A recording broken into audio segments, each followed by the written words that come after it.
Hello दोस्तों, आज हम आपको सुनाएंगे कैसे खत्म हुआ श्री कृष्ण सहित पूरा यदुवंश की कहानी। अगर आप हमारे चैनल पर नए हैं तो प्लीज हमारे चैनल को लाइक करें, सब्सक्राइब करें और शेयर करें। 18 दिन चले महाभारत के युद्ध में रक्तपात के सिवाय कुछ हासिल नहीं हुआ। इस युद्ध में कौरवों के समस्त कुल का नाश हुआ। साथ ही पांचों पांडवों को छोड़कर पांडव कुल के अधिकांश लोग मारे गए। लेकिन इस युद्ध के कारण युद्ध के पश्चात एक और वंश का खात्मा हो गया। वो था श्री कृष्ण जी का यदुवंश। गांधारी ने दिया था यदुवंश के नाश का श्राप। महाभारत युद्ध की समाप्ति के बाद जब युधिष्ठिर का राज तिलक हो रहा था, तब कौरवों की माता गांधारी ने महाभारत युद्ध के लिए श्री कृष्ण को दोषी ठहराते हुए श्राप दिया था कि जिस प्रकार कौरवों के वंश का नाश हुआ है, ठीक उसी प्रकार यदुवंश का भी नाश होगा। गांधारी के श्राप से विनाश काल आने के कारण श्री कृष्ण द्वारिका दौड़कर यदुवंशियों को लेकर प्रयास क्षेत्र में आ गए। यदुवंशी अपने साथ अन्न भंडार भी ले आए थे। श्री कृष्ण ने ब्राह्मणों को अन्नदान देकर यदुवंशियों को मृत्यु का इंतजार करने का आदेश दिया था।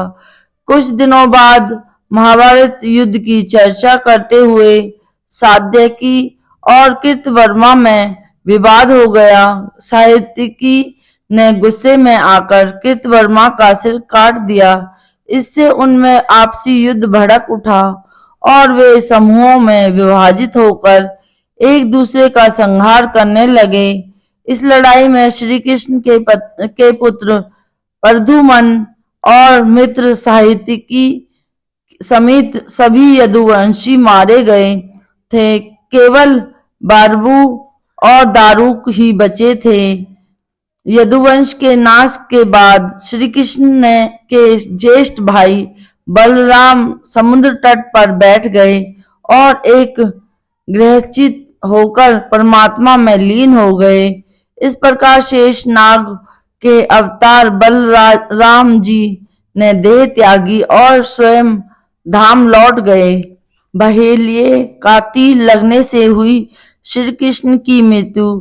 बलराम जी के देह त्यागने के बाद जब एक दिन श्री कृष्ण जी पीपल के नीचे ध्यान की मुद्रा में बैठे हुए थे, तब उस क्षेत्र में एक जरा नाम का बहेलिया आया हुआ था। जरा एक शिकारी था और वह हिरण का शिकार करना चाहता था। जरा को दूर से हिरण के मुख के समान श्री कृष्ण का तलवा दिखाई दिया।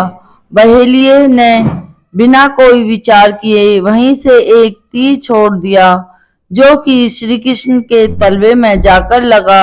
जब वह पास गया तो उसने देखा कि श्री कृष्ण के पैरों में उसने तीर मार दिया है। इसके बाद उसे बहुत पश्चाताप हुआ और वह क्षमा याचना करने लगा।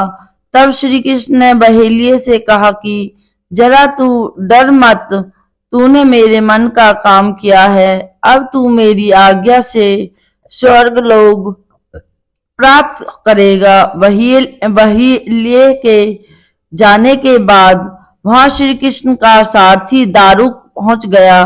दारुक को देखकर श्री कृष्ण ने कहा कि वह द्वारिका जाकर सभी को यह बताए कि पूरा यदुवंश नष्ट हो चुका है और बलराम के साथ कृष्ण भी स्वयं धाम लौट चुके हैं।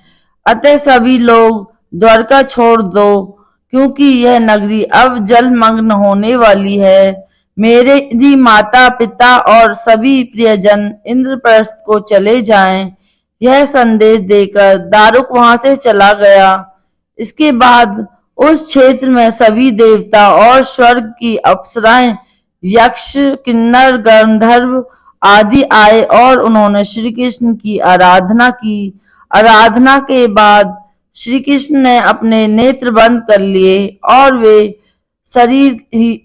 सशरीर ही अपने धाम को लौट गए। श्रीमद् भागवत के अनुसार जब श्री कृष्ण और बलराम के स्वर्ग धाम गमन की सूचना इनके प्रियजनों तक पहुंची तो उन्होंने भी इस दुख से प्राण त्याग दिए। देवकी, रोहिणी, वसुदेव, बलराम जी की पत्नियां, श्री कृष्ण की पटरानियां आदि सभी ने शरीर त्याग दिए। इसके बाद अर्जुन ने यदुवंश के निमित्त पिंडदान और श्राद्ध आदि संस्कार किए। इन संस्कारों के बाद यदुवंश के बचे हुए लोगों को लेकर अर्जुन इंद्रप्रस्थ लौट आए। इसके बाद श्री कृष्ण के निवास स्थान को छोड़कर शेष द्वारिका समुद्र में डूब गई। श्री कृष्ण के स्वर्ग धाम लौटने की सूचना पाकर सभी पांडवों ने भी हिमालय की ओर यात्रा प्रारंभ कर दी थी। इसी यात्रा में ही एक एक करके पांडव भी शरीर का त्याग करते गए। अंत में युधिष्ठिर सशरीर स्वर्ग पहुंचे थे। बानर राज बाली ही था जरा बहेलिया। संत लोग यह भी कहते हैं कि प्रभु ने त्रेता में राम के रूप में अवतार लेकर बाली को छुपकर तीर मारा था। श्री कृष्ण अवतार के समय भगवान ने उसी बाली को जरा नाम बहेलिया बनाया और अपने लिए वैसी ही मृत्यु चुनी जैसी बाली को दी थी।